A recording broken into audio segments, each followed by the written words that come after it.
Assalamualaikum warahmatullahi wabarakatuh. Sebelumnya perkenalkan, kami dari kelompok 5 Hukum Perjanjian dan Perikatan yang terdiri dari 5 orang, yaitu yang pertama saya sendiri, Novikiana, kemudian yang kedua ada Rizky Maulidia, kemudian ada Nailus Soraya, ada Farhat Nisa, dan ada Syaftah Tarisa Al-Firdaus. Nah, di sini kami akan sedikit menjelaskan tentang pembahasan kami yang berjudul batal dan pembatalan perjanjian dilihat dari segi putusan pengadilan. Nah, akan sedikit saya jelaskan. Untuk suatu perjanjian itu adalah suatu peristiwa di mana seseorang itu berjanji kepada orang lain, atau di mana dua orang itu saling berjanji untuk melaksanakan sesuatu hal. Nah, dari peristiwa ini timbullah suatu hubungan antara dua orang tersebut yang dinamakan perikatan. Nah, perjanjian itu menerbitkan suatu perikatan antara dua orang yang membuatnya. Dalam bentuknya, perjanjian itu merupakan suatu rangkaian perkataan yang mengandung janji-janji atau kesanggupan yang diucapkan atau ditulis. Nah, menurut Herlan Budiono, perjanjian adalah suatu perbuatan atau tindakan hukum yang berbentuk dengan tercapainya kata sepakat yang merupakan pernyataan kehendak bebas dari dua orang pihak atau lebih. Kemudian tercapainya sepakat tersebut tergantung dari para pihak yang menimbulkan akibat hukum untuk kepentingan pihak yang satu dan atas beban pihak yang lain, atau timbal balik dengan mengindahkan ketentuan perundang-undangan. Kemudian untuk pembahasan yang kedua, yaitu mengenai tidak memenuhi syarat sepakat dalam perjanjian dan perikatan. Persyaratan suatu perjanjian merupakan hal yang mendasar yang harus diketahui dan dipahami dengan baik. Suatu perjanjian akan mengikat atau akan berlaku apabila perjanjian tersebut dibuat secara sah. Berikut akan dibahas mengenai persyaratan yang dituntut oleh undang-undang bagi perjanjian agar dapat dikatakan sah. Syarat sahnya perjanjian yang pertama diatur dalam pasal 1320 KUH Perdata yang berbunyi, kesepakatan mereka yang mengikatkan dirinya dalam tercapainya kata sepakat atau kesepakatan dalam mengadakan perjanjian, kedua belah pihak haruslah mempunyai kebebasan kehendak. Artinya para pihak dalam perjanjian untuk mencapai kata sepakat tersebut tidak dalam keadaan menghadapi tekanan yang mengakibatkan adanya cacat bagi perwujudan kehendak tersebut atau bagi perjanjian tersebut. Nah, tidak dalam keadaan menghadapi tekanan tersebut dimaksudkan bahwa para pihak dalam mencapai kata sepakat harus terbebas dari kehilafan atau kesesatan, paksaan, dan penipuan seperti yang tercantum dalam pasal 1321 KUH Perdata yang berbunyi, tidak ada kata sepakat yang sah apabila sepakat itu diberikan karena kehilafan atau diperolehnya dengan paksaan atau penipuan. Nah, pembahasan yang kedua yaitu tidak terpenuhinya syarat hal tertentu bagi suatu perjanjian dan suatu perikatan. Syarat sahnya perjanjian yang berikutnya adalah adanya suatu hal tertentu.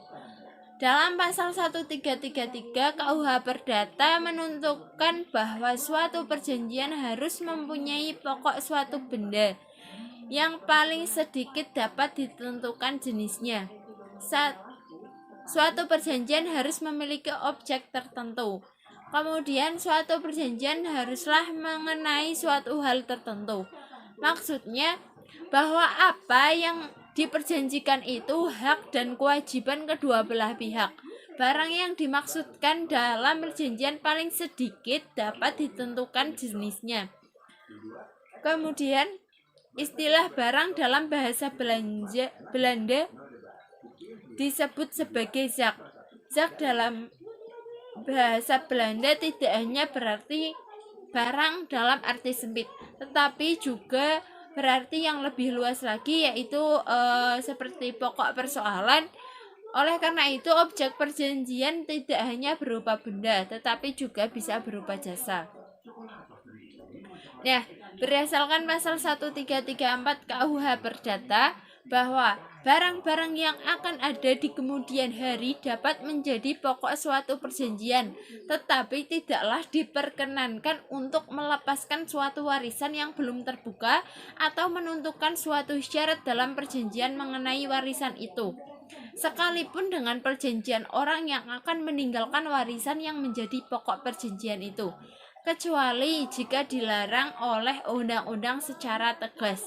Misalnya warisan yang belum terbuka tidak dapat dilepaskan dan tidak dapat dibuat persetujuan. Kemudian haruslah sesuatu hal yang bisa dimiliki oleh subjek hukum. Kejelasan mengenai pelaksanaan pokok perjanjian atau objek perjanjian ialah untuk memungkinkan pelaksanaan hak dan kewajiban para pihak jika pokok perjanjian atau objek perjanjian atau prestasi itu kabur, tidak jelas, sulit, bahkan tidak mungkin dilaksanakan, maka perjanjian itu batal. Selanjutnya yaitu tidak terpenuhinya syarat sebab yang halal. Sebab yang halal adalah isi perjanjian itu sendiri yang menggambarkan tujuan yang akan dicapai oleh para pihak tersebut. Isi dari perjanjian itu tidak bertentangan dengan undang-undang kesusilaan maupun dengan ketertiban umum. Hal ini diatur dalam pasal 1337. Yang selanjutnya yaitu perjanjian hak membeli kembali dalam perjanjian jual beli. Jual beli membawa dua aspek paling penting dalam hukum perdata. Pertama adalah kegiatan menjual, yang sederhana menunjukkan pada suatu proses atau kegiatan yang bertujuan untuk mengurangi jumlah harta kekayaan seseorang. Pada sisi yang bertimbul balik, kegiatan membeli tersebut melahirkan suatu bentuk kegiatan atau hak yang merupakan kebendaan tidak berwujud yang bergerak. Kedua hal ini tersebut ada secara timbal balik pada saat yang bersamaan. Menurut pasal 1519 KUHP Perdata, kekuasaan untuk membeli kembali barang yang telah dijual diterbitkan dari suatu janji, di mana si pembeli diberikan hak untuk membeli kembali barang yang dijualnya dengan mengembalikan harga pembeli asal yang disertai penggantian yang disebut dalam pasal 1532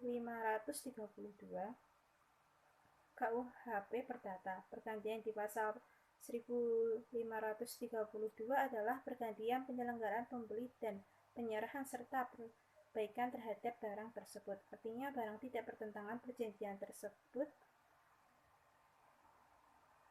sebenarnya dapat dilaksanakan apabila tujuan utama dari perjanjian jual beli hak membeli kembali adalah untuk menolong golongan ekonomi lemah untuk memperoleh kredit. Dengan demikian, perjanjian jual beli dengan hak untuk membeli kembali diperbolehkan selama tidak bertentangan dengan asas kepatutan, ketertiban umum, dan kesusilaan sebagaimana pasal 1337 KUHP Perdata, serta syarat sahnya perjanjian dalam pasal 1320 KUHP Perdata yang menjelaskan. Yang pertama yaitu sepakat mereka yang mengikatnya dirinya. Yang kedua yaitu kecakapan untuk membuat suatu perikatan. Yang ketiga yaitu suatu hal tertentu. Yang keempat yaitu suatu sebab yang halal. Objek dari perjanjian jual beli adalah barang-barang tertentu yang dapat ditentukan wujud dan jumlahnya, serta tidak dilarang menurut hukum yang berlaku untuk diperjualbelikan, karena perjanjian jual beli telah sah mengikat apabila kedua belah pihak telah mencapai kata sepakat tentang barang dan harga, meski barang tersebut dalam diserahkan maupun harganya belum dibayarkan. Pasal 1458 KUHP Perdata. Perjanjian jual beli dapat dibatalkan apabila ia telah menjual barang yang bukan miliknya, atau barang yang akan dijual tersebut telah musnah pada saat jualan berlangsung. Kewajiban pembeli yang utama dalam perjanjian jual beli dengan hak membeli kembali, ia menyerahkan barang yang menjadi objek jual beli ketika penjual menggunakan hak pembeli kembalinya. Kewajiban pembeli dapat ditarik dan ketentuan pasal 1265 tentang syarat batal menjelaskan syarat ini tidak menangguhkan pemenuhan perikatan hanyalah ia mewajibkan si berpiutang mengembalikan apa yang telah diterimanya apabila peristiwa yang disebut terjadi. Kewajiban membeli menurut pasal 1513 Kitab Undang-Undang Hukum Perdata ialah membayar harga pembelian pada waktu dan tempat sebagaimana ditetapkan menurut persetujuan. Pada pasal 1519 KUHP Perdata, kekuasaan untuk membeli kembali barang yang telah dijual diterbitkan dari suatu janji. Dari penjelasan di atas dapat dipahami bahwa perjanjian jual beli dengan hak membeli kembali adalah perjanjian hutang piutang yang terselubung. Artinya bahwa perjanjian jual beli dengan hak membeli kembali sebenarnya adalah perjanjian hutang piutang, yakni membeli pinjaman dengan jaminan. Sehingga dapat diamati bahwa inkontraktor bagi hukum yang terjadi bukan jual beli, melainkan persetujuan hutang dengan anggunan yang bersifat seolah-olah hubungan gade, yakni meminjam dengan jaminan. Selanjutnya, perjanjian menggunakan surat kuasa mutlak. Kuasa mutlak disebutkan dalam Instruksi Mendagri nomor 14 tahun 1982. Dalam instruksi tersebut menyebutkan kuasa mutlak yang dibenarkan dan kuasa mutlak yang tidak dibenarkan. Kuasa mutlak yang dibenarkan adalah kuasa mutlak yang tertera dalam akta yang dibuat di hadapan notaris, pasal 3 Akta Perikatan Jual Beli. Kuasa mutlak yang tertera dalam akta yang dibuat di hadapan PPAT Akta Jual Beli, dan kuasa mutlak yang tercantum dalam APHT dan hipotek. Sedangkan kuasa mutlak yang tidak dibenarkan adalah surat kuasa yang objek kuasa adalah tanah. Surat kuasa tidak boleh dicabut atau dibatalkan walaupun oleh pasal 1813 KUH Perdata penerima kuasa sudah bertindak seakan-akan pemilik. Selanjutnya, perjanjian jual beli harta bersama. Perjanjian jual beli harta bersama yang belum dibagi setelah perceraian dapat dibatalkan karena harta bersama yang belum dibagi setelah perceraian tidak dapat beralih begitu saja kepada pihak lain tanpa persetujuan kedua belah pihak, yang mana harta tersebut masih menjadi hak dan tanggung jawab bersama. Selanjutnya, perjanjian dalam hal keadaan darurat. Force majeure merupakan salah satu klausa yang lazimnya berada dalam suatu perjanjian. Dikatakan salah satu klausa karena kedudukan force majeure dalam suatu perjanjian berada di dalam perjanjian pokok, tidak terpisah sebagai perjanjian tambahan dan dikaitkan dengan perjanjian pokok selayaknya perjanjian asesoir. Force majeure atau keadaan memaksa merupakan keadaan di mana seorang debitur terhalang untuk melaksanakan prestasinya karena keadaan atau peristiwa yang tidak terduga pada saat dibuatnya kontrak. Keadaan atau peristiwa tersebut tidak dapat dipertanggungjawabkan kepada debitur, sementara si debitur tersebut tidak dalam keadaan beritikat buruk. Ada pun macam-macam keadaan memaksa, yaitu keadaan memaksa yang absolut dan keadaan memaksa yang relatif. Saya akan melanjutkan keterangan dari teman saya. Yang berikutnya ada poin H, yaitu perjanjian mengenai hak atas tanah.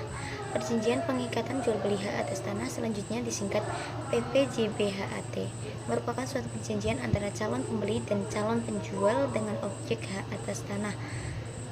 Hak atas tanah sebagai objek jual beli dapat berupa hak milik, hak guna usaha, hak guna bangunan, atau hak pakai.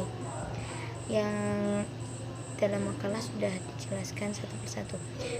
Wewenang yang bersifat khusus, yaitu pemegang hak atas tanah mempunyai wewenang untuk menggunakan tanahnya sesuai dengan macam hak atas tanahnya.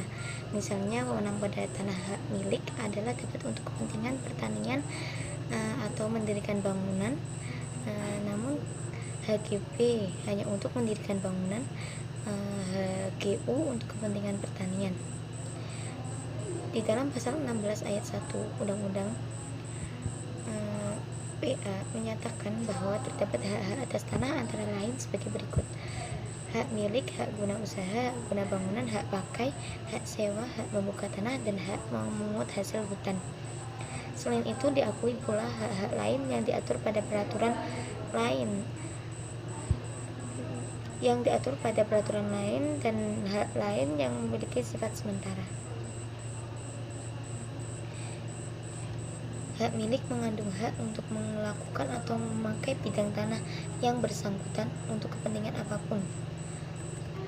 Hubungan yang ada bukan hanya bersifat kepemilikan saja, melainkan bersifat psikologis emosional. Hak milik hanya diperuntukkan untuk berkewarganegaraan tunggal Indonesia. Hanya tanah berhak milik yang dapat diwakafkan. Hak ini adalah model hak atas tanah yang terkuat dan terpenuh. Selebihnya sudah ada keterangannya di dalam makalah, bisa dibaca. Baik, sekian yang bisa kelompok kami paparkan mengenai perjanjian tanah. Kurang lebihnya mohon maaf. Wassalamualaikum warahmatullahi wabarakatuh. Terima kasih.